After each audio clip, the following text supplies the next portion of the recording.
जय श्री कृष्णा। राधे राधे। भगतजनों, आज हम गोपाष्टमी पर्व से जुड़ी हुई 3 पौराणिक कथाएं सुनेंगे और इसी के साथ गोपाष्टमी की पूजा विधि भी जानेंगे। कथा शुरू करती हूँ। सबसे पहले जब भगवान कृष्ण ने अपने जीवन के 6ठे वर्ष में कदम रखा, तब वे अपनी मैया यशोदा से जिद करने लगे कि वे अब बड़े हो गए हैं और बछड़े को चराने के बजाय वो अब गैया चराना चाहते हैं।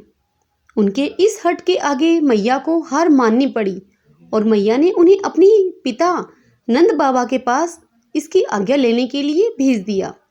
भगवान श्री कृष्ण ने नंद बाबा के सामने जिद रख दी कि अब वे गैया ही चराएंगे।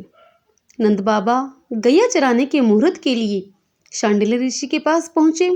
बड़े अचरज में आकर ऋषि ने कहा कि अभी इसी समय के अलावा कोई शेष मुहूर्त नहीं है। अगले बरस तक कोई भी मुहूर्त नहीं है। अगले बरस तक कोई भी मुहूर्त नहीं है। वह दिन गोपाष्टमी का था। जब श्री कृष्ण ने गैया पालन शुरू किया, उस दिन माता ने अपने कान्हा को बहुत ही सुंदर तरीके से तैयार किया।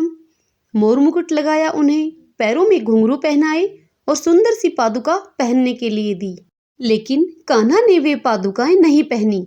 उन्होंने मैया से कहा कि अगर तुम इन सभी गायों को चरण पादुका पैरों में बांधोगी तब ही मैं यह पहनूंगा।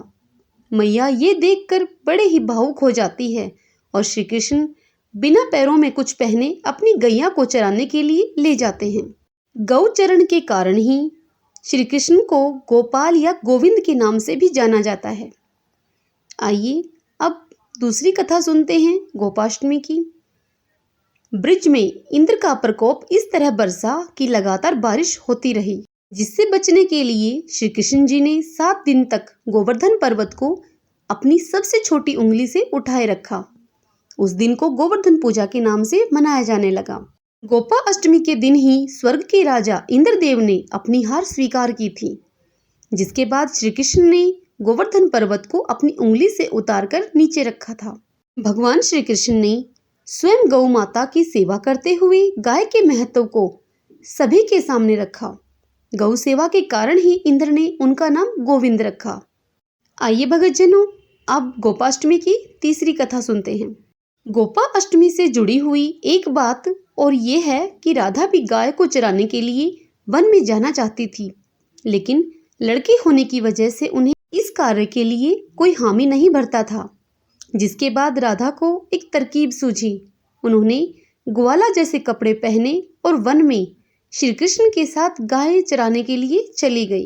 भगतजनों, यह थी वह 3 पौराणिक कथाएं जो हमने अभी सुनी गोपाष्टमी की। आइए अब गोपाष्टमी की पूजा विधि जान लेते हैं। सुबह ही गाय और उसके बछड़े को नहलाकर तैयार किया जाता है। उसका श्रृंगार किया जाता है। पैरों में घुंघरू बांधे जाते हैं। अन्य आभूषण भी गाय को पहनाए जाते हैं। गौ माता के सींगों पर चुनरी का पट्टा बांधा जाता है। सुबह जल्दी उठकर स्नान करके गाय के चरण स्पर्श किए जाते हैं। गाय माता की परिक्रमा भी की जाती है।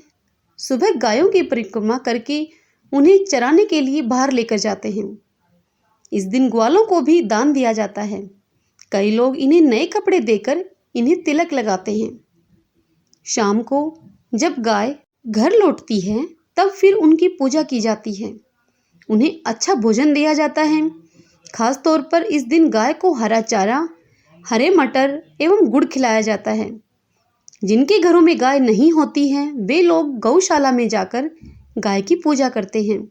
उन्हें गंगा जल, फूल चढ़ाते हैं। दिया जलाकर गुड़ खिलाते हैं। गौशाला में खाना और अन्य सामान का भी दान किया जाता है। इस दिन गोपा अष्टमी के दिन औरतें कृष्ण जी की भी पूजा करती हैं। गाय को तिलक लगाती हैं। इस दिन भजन किए जाते हैं। कृष्ण पूजा भी की जाती है इस दिन और कृष्ण पूजा भी की जाती है। भगतजनों, गोपाष्टमी के दिन गायों की पूजा के साथ ही उनके पैरों के नीचे से निकलने का भी विधान है। इससे पुण्य की प्राप्ति होती है। गाय का दूध अमृत के समान होता है, वहीं उसका गोबर और मूत्र भी बहुत उपयोगी होता है। गोपा अष्टमी का यह उत्सव गायों के संरक्षण से भी जुड़ा हुआ है। पौराणिक मान्यताओं के अनुसार गोपाष्टमी की शाम को जब गाय चरकर वापस घर आती है तो उनका पंचोपचार से पूजन करें, उनको भोजन दें, उन्हें हरी घास खिलाएं, हरे मटर खिलाएं और उनके चरणों की रज को अपने मस्तक पर धारण करें। ऐसा करने से सौभाग्य की वृद्धि होती है।